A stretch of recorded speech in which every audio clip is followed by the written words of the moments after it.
Assalamualaikum warahmatullahi wabarakatuh. My name is Anisha Yura binti Roslin, metric number 264807. For Magnitech Industry Berhad Ratio Analysis, it is evaluated based on 5 main ratio, which is liquidity ratio, performance ratio, gearing ratio, interest coverage ratio, and efficiency ratio. The movement of this company is analyzed from data of year 2016 to 2020. For liquidity ratio, we are using current ratio to determine company's ability to repay its short-term debt obligation, whether it can use its current asset to cover its current liability or not.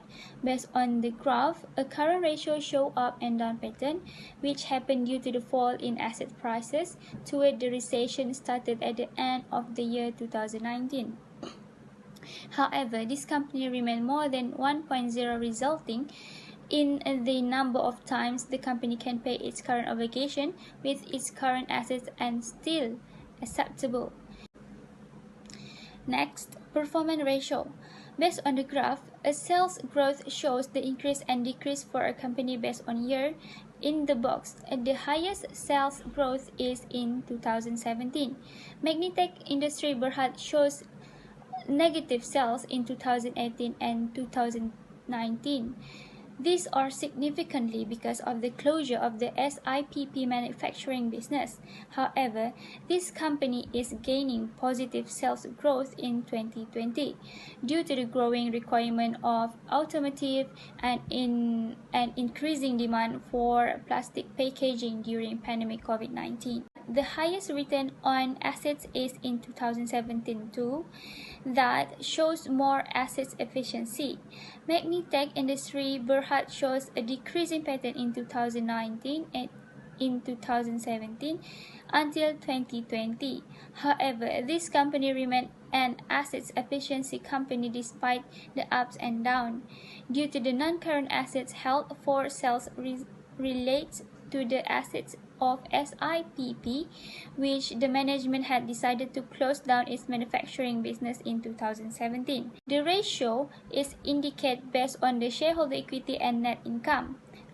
In the box, the highest return on equity is in 2017. However, this company remained a less profitable company despite the declining return on equity ratio along the 3 years back.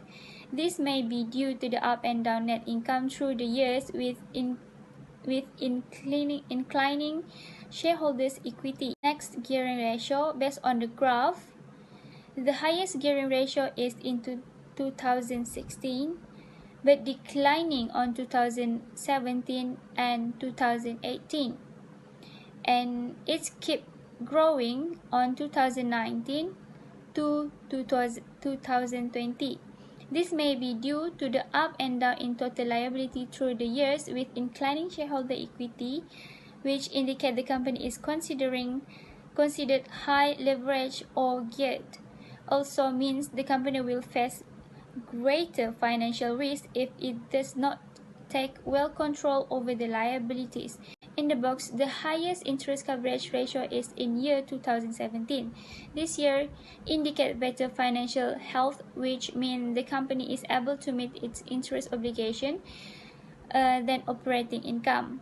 However, this company has gaining lowest interest coverage in 2018 with highest amount of liability, which will make the creditor define a red flag towards the company, because the highest debt burden of the company and the greater the likelihood of bankruptcy or default. Efficiency ratio.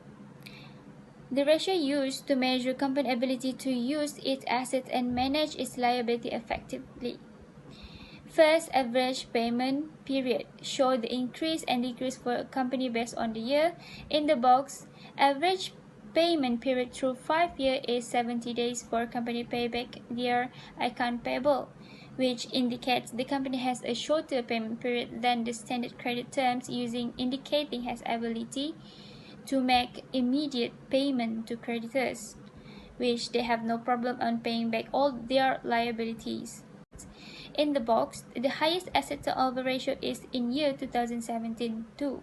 Also, In general, the low ratio in last 3 years back indicate that the company is declining in its efficiency in generating sales or revenue from its assets. The ratio has also shown that the company is not using its assets efficiently and may have internal problems. As in the retail sector, companies with an asset turnover ratio of 2.5 or lower cannot be considered good.